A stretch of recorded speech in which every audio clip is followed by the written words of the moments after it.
خیبر پختونخوا حکومت 1,30,000 گھرانوں کو مفت سولر سسٹم فراہمی منصوبے پر عمل پیرا۔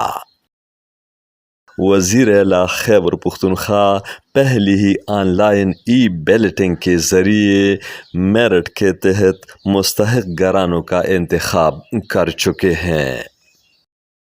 فلیگ شپ منصوبے کے حوالے سے بے بنیاد و گمراہ کن پروپیگنڈا کیا جا رہا ہے۔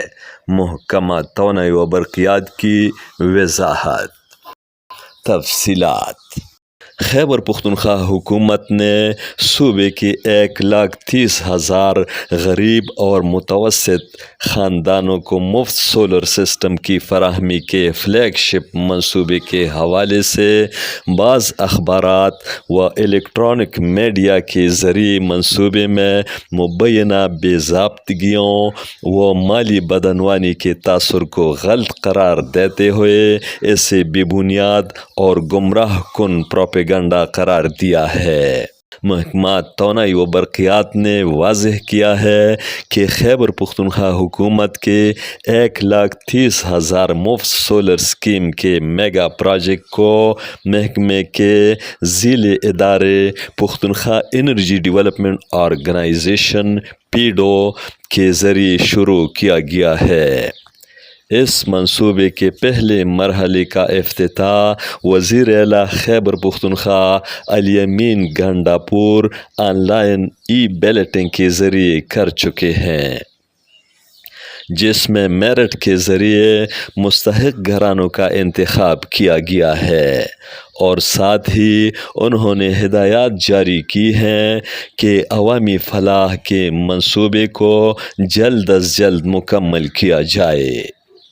منصوبے کے بارے میں اصل حقائق یہ ہیں کہ تاحال اس منصوبے کے تحت کوئی مالی ادائیگی نہیں کی گئی، کسی بھی ٹھیکیدار کو ٹینڈر الاٹ نہیں کیا گیا۔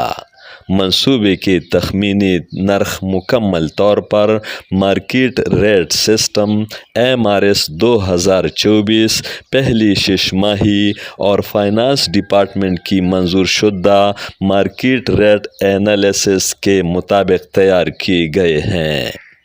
منصوبے کے لیے پیشگی خریداری کا عمل کیپرا ایکٹ کی شق 22 کے تحت شروع کیا گیا ہے، جو فنڈز کی دستیابی سے مشروط منظوری کی اجازت دیتا ہے۔ اس مقصد کے لیے بینک آف خیبر اور پیڈو کے مابین مفاہمتی یادداشت MOU پر پہلے ہی دستخط ہو چکے ہیں، لہٰذا اس منصوبے سے متعلق کیا جانے والا پروپیگنڈا بے بنیاد، حقائق کے منافی اور گمراہ کن ہے۔ محکمہ توانائی و برقیات خیبر پختونخوا حکومت کے ویژن کے مطابق عوامی منصوبوں میں شفافیت اور معیار کو سامنے رکھتے ہوئے میرٹ کی بنیاد پر معاملات چلا رہا ہے اور کرپشن کے حوالے سے زیرو ٹالرنس کی پالیسی پر عمل پیرا ہے۔ امجد علی خادم، پختونخوا TV، پشاور۔